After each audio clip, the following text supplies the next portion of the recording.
Well, isn't it different to have a different speaker for all parts of the morning? It's certainly different for us to go through this routine when it's not as familiar as it is for the ministers. And it certainly makes us appreciate how well the services flow with so many things behind the scenes that have to function. Today, I want to talk to you about accelerating spiritual growth.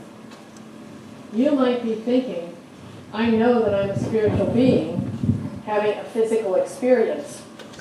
Isn't that enough? We're going to explore this concept and see what we can learn in terms of some resources or things to do between times when we are in church and times when we're on our own. So first, let's affirm our statements of being.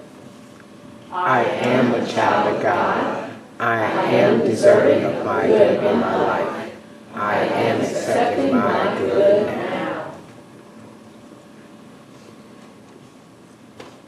Okay?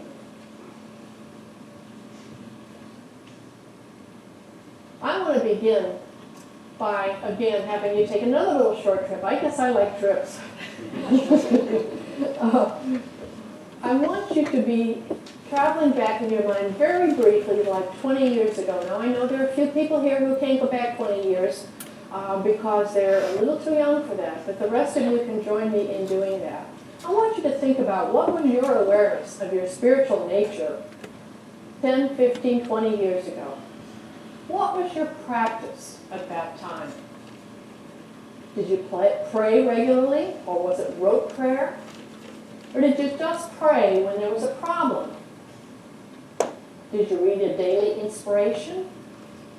Or what did you do to nurture your spiritual growth? It may not even have been necessary at that time. Now, I want to shift to today, and I want you to think about the same questions. What is your spiritual practice today? What are your prayers like? Even how you say them, the wording that you use, has that changed? How often are you thinking and acting from your best self compared to 20 years ago? I hope you see a difference now. So why do we even need to think about growing spiritually? I may be asking this question of the wrong audience because you probably have already thought about it. But if not, why do we want to grow spiritually? How do we benefit from spiritual growth? I happened to tune into a talk show on my iPad last night that was put out by Neuroscience Imaging, and the speaker spoke about the fact how positive thoughts are so much more important for retaining your brain, for reducing the likelihood of having Alzheimer's or other mental diseases affect you as strongly. And he indicated that what happens to us is when we have negative thoughts, we were created with a fight or flight response. And so anytime we have a really negative experience, it gets imprinted immediately. But those things that are positive in our life take several imprints in order to have the same impact. And so the suggestion was that we enjoy the moments when we have pleasant experience, like a meditation, where you really were at the pond. You really felt and heard the presence of God just by being present. Reinforcing those things and our positive thoughts, they say, science is saying, is important. Now, this is something that we know in unity. But if we're going to grow spiritually, we need to continue to do those things on a regular basis. So, I want you to stop and think about, what do you want in life? More joy? More love? More energy? More abundance? I think I'm bringing the right songs here. So, Jesus said, all that you do, all that I do, you can do, and even greater things. Now that sounds huge, doesn't it? Because we tend to have Jesus as our way shower up on a pedestal. But we need to begin to think about the reality of a statement like that. Now I need to see where we are up here. Okay, we're right where I want us to be. Unity began as a teaching movement, seeking to lead all people, regardless of organizational barriers or theological experiences, to a new experience of spiritual unity with God and with one another. Eric Butterworth was one of our outstanding, longtime unity ministers who has done considerable writing. In fact, some of you have studied his works, Spiritual Economics, or there's several others, and these just flew out the window. Unity is not a religion that tells you specifically what to think and how to act. But instead, unity does encourage us to understand the relationship of our minds to the nature of God. Each of us are encouraged to become students seeking after truth. In fact, unity puts the responsibility on each one of us to move off of the plateau we're on into the possibility of an even more awesome life. Let's begin by looking at the development of our minds. As children, we were taught by parents and teachers what was right and what was wrong. Agreed? Yes. We may have been criticized for wasting time, for daydreaming, for not paying attention. We learned how to think logically and answer the questions properly by memorizing the correct answers, whether we understood them or not. What we may not have heard was anything about our inner life, its value, or what an inner life really is. Now in Unity, we use the terms inner life to refer to that invisible connection we have with Spirit, with God, with divine mind, whatever name you apply to that force in the universe that we know is always available for us. What we need to do is to let go of this critical voice saying all these things to us and learn other ways to use our inner mind. Can you think of a situation where you turn to God? Some questions you might have asked, or you might want to ask. What does your inner voice tell you? Can you picture what you want? Can you imagine how that might be transformed? And what does your heart desire? That's a really deep one. What does your heart desire? Today, thanks to science, we can realize and understand much more about how we can use our mind.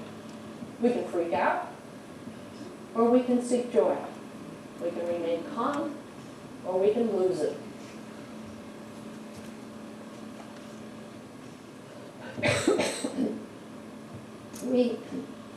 We have an inner guide, and yet we are so accustomed to calling on our brain for the answers rather than our heart and wisdom.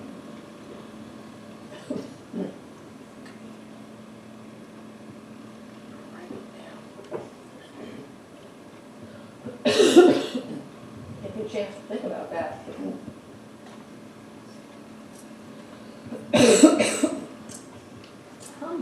How might we respond if we had learned at a young age to call on that invisible wisdom as well as the logical abilities? We heard a little wisdom this morning. And what happens somewhere along the way? I'm a major educator, but I do realize now that very often our education causes us to tune out on that inner wisdom, to tapping in and depending on that inner wisdom.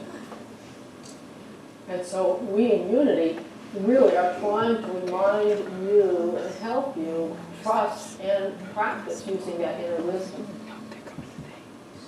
Here's another statement. It looks kind of complex, but let's understand how our mind connects with divine mind. Divine mind referring to God mind, whatever term or language you want to use. It says, the invisible realm of consciousness is the matrix from which comes everything visible. Okay, so I'm going to do this sentence by sentence for you. So the invisible realm, we know, is what we've been referring to. It's the matrix. I like the word core better. is the core from which everything becomes visible. The invisible realm of consciousness, our mind, has its existence in the invisible source. That's in God mind, divine mind, superconscious mind. So, when we're thinking of connecting with God, we are really trying to connect with that mind of God. Connecting our mind with the mind of God, or our heart with the mind of God. Our focus and attention should always be in and from this visible source, often referred to as divine ideas. First, we open to divine ideas. When we turn to God, we open first to divine ideas from the awareness of source, or from divine mind. Next, through our thought processes and from our own level of consciousness, we actually receive and form these divine ideas in our mind. In other words, those ideas are floating around all the time. They're God thoughts, God ideas. Our mind has to be open to receiving that, to connecting. And then once we receive the idea, very often, of course, we want to say, oh, my mind figured that out. And maybe it did. But that is still tapping into the universal source. And then this says transfer it outward into manifestation. That means walking the talk, expressing it, making it a part of your everyday life. Okay, do we really appreciate the power of our own mind? Do we fully realize how much choice we have? We can choose at any time to rely on our current ways of thinking, or we can choose to turn within, knowing that our mind can connect with the greater, loving, accepting divine mind, God mind. Our consciousness plays a big role. So what's our consciousness? It's our awareness, right, of what we're doing, what's happened, how we're reacting to it. And sometimes our consciousness seems to go on vacation because we suddenly discover ourselves having done or said something that we don't know where that came from. And so moving to that point of being constantly aware or conscious of what is happening in our heads is important. We need to be ever mindful of what's going on within us. So some important questions you might want to ask. How much time did our mind spend in the past today? And what can you do about the past? How much time did our mind spend on our future hopes and dreams? And what can we do about them? More than the past, right? But to dwell in there isn't quite the place to be either. How often was our mind dependent on others' opinions for making a decision? Wow, that's a heavy one. How much time did we spend consulting with our inner wisdom, our God mind, through prayer or meditation, or just listening to the universe? Have you hit the point sometimes where you say, I just don't know what to do? And then suddenly it's like, I'm going to walk away from here. I'm going to just let go, let God, come back a little while later, and it's perfectly clear. I hope everybody has had a chance or 2 or 10 or 20 to experience something like that, because it can happen, but we have to create the space. As we consider these questions, we become more conscious of how much time we function in the outer and how much time we function from our inner wisdom or higher nature. We're all spiritual beings, yes. And we must continue to be conscious of how often we are functioning with the spiritual wisdom we have. We need not to get upset with ourselves about not doing that, though. We just need to move on and do more. Once we recognize and accept our connection we have with Divine Mind, the source of ideas that are for our highest good, we can better understand these statements. Let the same mind be in you that is also in Christ Jesus. That used to sound impossible to me. But when I realized I could connect directly with God mind, then I can be on the receiving end and the expressing end of the same mind that is also in Christ Jesus. And being transformed by the renewing of your mind. We know that happens. Our mind attention can be the same as our way shows. What an important role the mind plays in spiritual growth. And that's the reason I talked about the mind so much already. Because until we recognize that it's through our mind that there is a linkage, it's not going to just be a 2x4 hitting us over the head. If you've been participating in a Unity Church for a while, you're well aware of the importance of prayer and meditation. And we recognize that meditation is a time of clearing the mind from the outer concerns so that we can listen, so that we can create a deeper connection with our divine mind. And let's read what Charles Gilbert said. The purpose of meditation is to expand the consciousness Christward, to bring into realization divine truth, to be transformed in spirit, soul, and body by the renewing of the mind. Unity recognizes prayer as well as meditation as a spiritual activity where we become aware of the conscious oneness. We pray for awareness of divine ideas and not for things, because once we get the divine idea, whose job is it to create the thing? It's ours, yes. Prayer is also a pouring forth of the heart in gratitude for every breath, every moment of life, every experience. Notice how that coincides with what I just said to you earlier about the neuroscience presentation. As we express gratitude, we certainly are praying from a consciousness of God, aware of the love, the joy, the peace, the comfort that's available to us.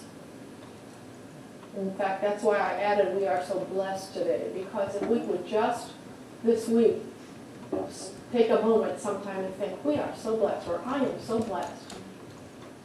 And if that only shows up once the first day, let it be twice or 15 times the second day. I am so blessed. So now we've looked at the importance and the power of the mind. We already meditate and pray. We know that the more conscious we are about what's going on, the more easily we can connect with God within. Thus, spiritual growth can be accelerated by becoming more and more conscious of where our mind functions. And meditation and prayer are two tools that we can use. Another familiar statement, be still and know that I am God. How often I use that statement in the midst of a meditation when I discover my mind wandering. I just stop and say, be still and know that I am God. And that connects me again with the openness to divine mind. A couple other things I want to mention as well. And that is, first of all, the importance of observation and reflection. Observing, we observe other people. Do we observe ourselves? That's quite important if you're going to work out changing anything. Reflection is going a step further. It's not only observing something happen, but it's thinking about what did we contribute to that situation, whether it's positive or negative, whether it's from our outer egoic consciousness or whether it's from our higher self. So as we consider that situation in reflection, that is after the fact, that's where we get the chance to see how we could treat that otherwise and to actually practice. So the next time I'm getting upset with my daughter or my friend or somebody like that, what can I do differently? Take a deep breath, stop and think, send love, or many other things. And by practicing that in the reflection time, we are more ready to be able to handle that situation.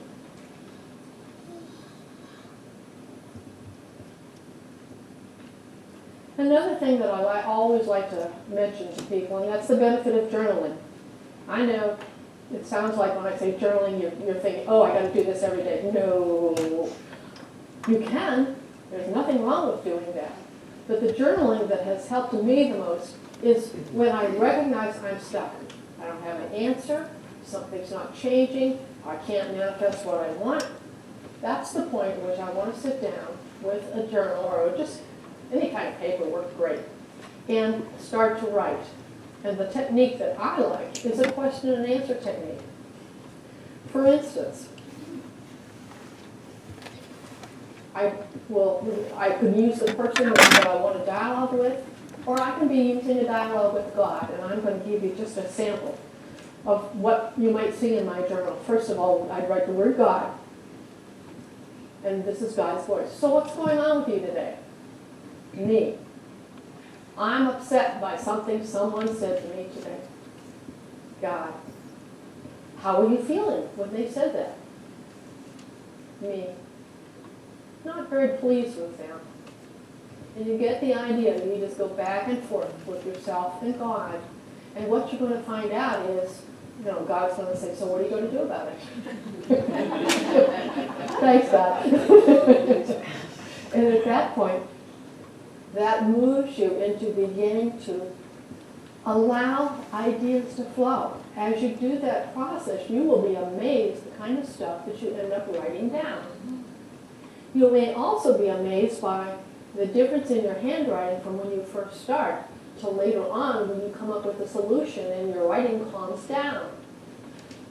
Journaling is only to serve each of us as an individual. It's not something to be shared with anybody, but it is a strategy that can help a lot to move you from that space of being stuck. If you don't believe me, try it. If you do believe me, keep using it. And I don't care what your style is, but sometimes to just sit down and start to write, I don't know where to begin. But if I ask a question from either God or the person I'm really wanting to work something through with, that helps me move better in the process. So have fun with it and see whether it works for you. I might not journal for a month, and then again I may have a situation that I journal on it for 2 or 3 days just because I take a step and maybe a backslide a little bit, and then I take another step forward. And so use it, if you're going to try journaling, use it to your best, however it feeds you the best. Another thing that you all are familiar with here, because we have a bookstore, and that is your own personal reading, how that can benefit you. Taking classes are so important too. One of the things I really like about this Unity Center is that classes are ongoing throughout the year. Our ministers strongly recognize the importance of classes, and sometimes they teach them, and as some of you know, sometimes I'm the teacher for them. And we do have other teachers occasionally as well. For me, participating in class helps me, for one thing, do the assignment. For another thing, listen to other people's ideas and thoughts. And for a third thing, carry some fresh ideas home that I might want to ponder in the process. I would encourage you, if you haven't tried a class, to try showing up now and then for a class. Even if you haven't read the material, you will still walk away with some benefit in the process. You might also find somebody else in that class suggesting other resources that are really going to benefit you. In the modern day of the internet, we also have some amazing resources available to us. And Judy is going to pass out to you a paper with some website addresses on it. I have maintained or kept this list restricted to Unity websites because of the fact that you can go online and find all kinds of things, but often we don't know of all the resources available through Unity. And we're going to take a look at some of those as well. Once you each get your paper, I'm not going to go through all of those. You can be relieved. It's a long list. However, there are 3 primary sites that we're going to look at, and that's going to help you be able to go from there. Okay, for this I'm going to need to move myself to the computer because I want to show you some of these sites as we do that. In fact, I'm going to see better if I sit down, so I assume you're going to still be able to hear me, right? Oh, yeah. Even if I'm sitting down. Okay. First one on the list says what? You don't have your list yet. Okay. They're coming, yes. The first one is right up on the screen for you, actually. And that is truthunity.net. How many of you have used truthunity.net? Nobody? Oh my goodness, I can't believe it. Okay.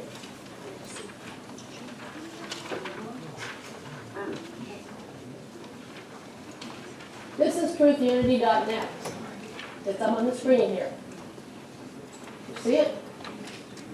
All right, once we get there, I want you to what this website is one that contains lots and lots of spiritual books that are out of copyright. And so you can actually go to this site and read numerous books. For instance, if I go to Bible,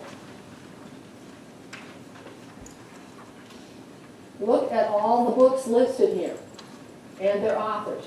This first one I want to be sure you see, and that's the Metaphysical Bible Dictionary. Dr. Anna, Yes, it's not showing up top. okay. Thank you. Let's see. I want to go back to my screen.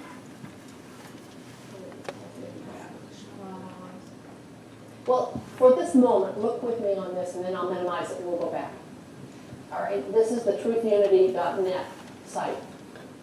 And notice all the words here. What basically is in the Metaphysical Bible Dictionary are names of people and places.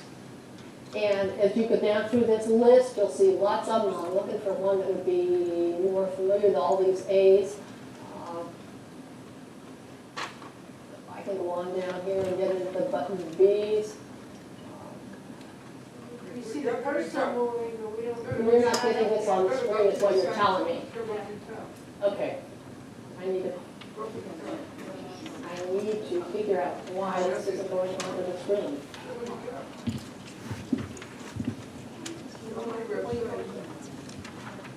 I clicked on that here and I got this on the screen. But it's not wanting to put that up there.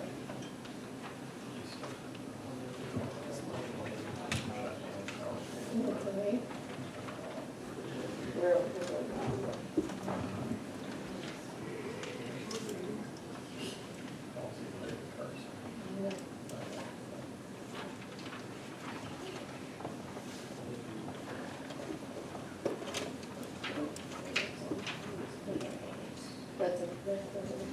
Go ahead and check it out.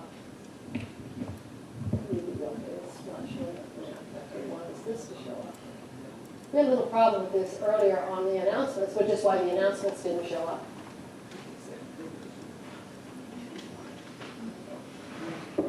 There you go. What? Did it show up momentarily? No. Oh, Oh, okay. your screen did. Yeah, the screen did. Okay, well, let me talk about this anyhow. I can at least give you some insight as to what these sites are all about, and we'll let Mark see if he can produce something here that's missing.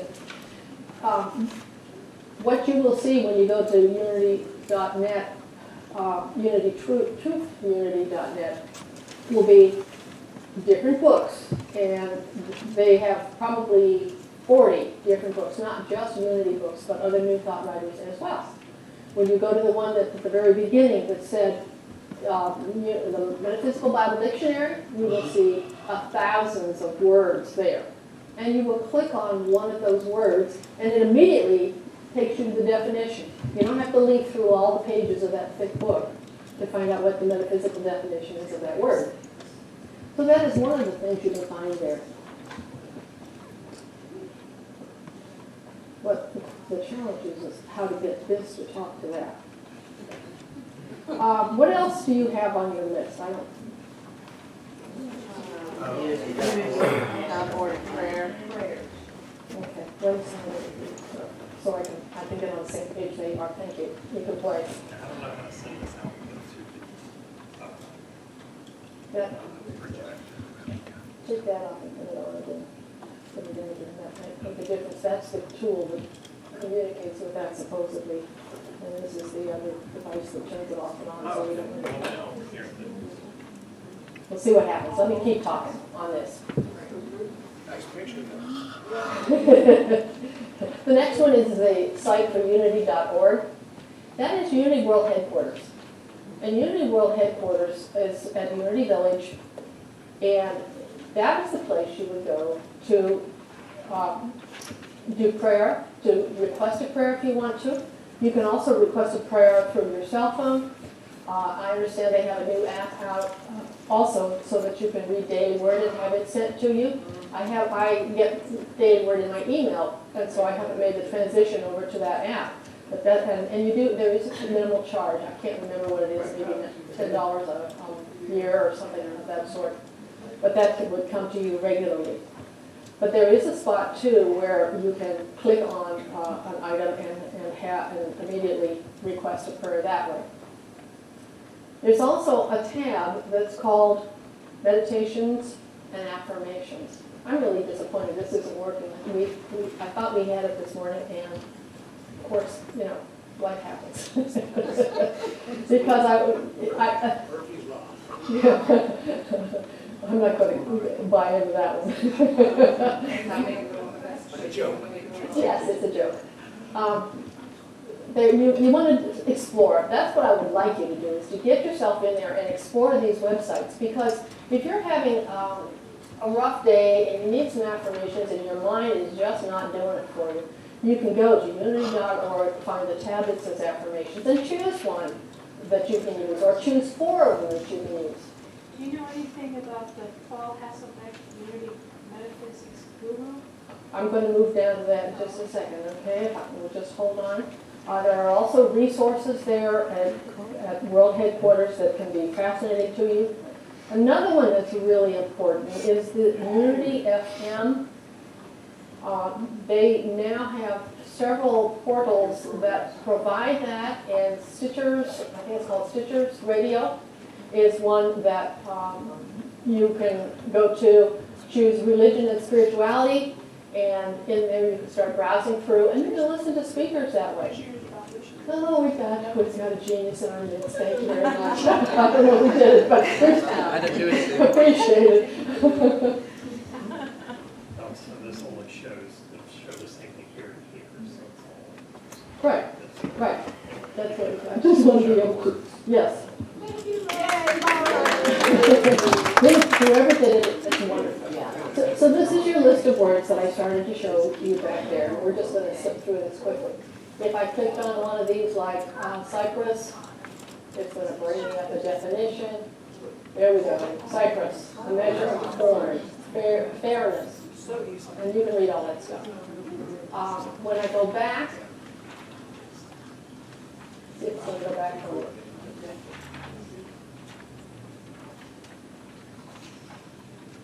If I go to the area here of Bible again, you'll have a chance to see. I don't think you saw these before. See, these are some of the various books that are available. And if I go to a different topic like metaphysics, they are going to have some of the same and some different books that are available for you to be reading. One of those, many of them are Charles Fillmore's books. It's not that I don't want you to buy them here, but for some people it can be a hardship. And so it's great to find out that some of these resources are available here. Or maybe you only need to look up a small portion. Another author in here that is really beneficial, and that is Elizabeth Sands Turner. And here's one. That's Lessons in Truth. She has written much of the metaphysical information, and I know there are on this website some of her books as well. So this is a good one to go to. Now I want to take us out of that one, minimize that, and we're going to go to. You'll need to restart the PowerPoint. Okay.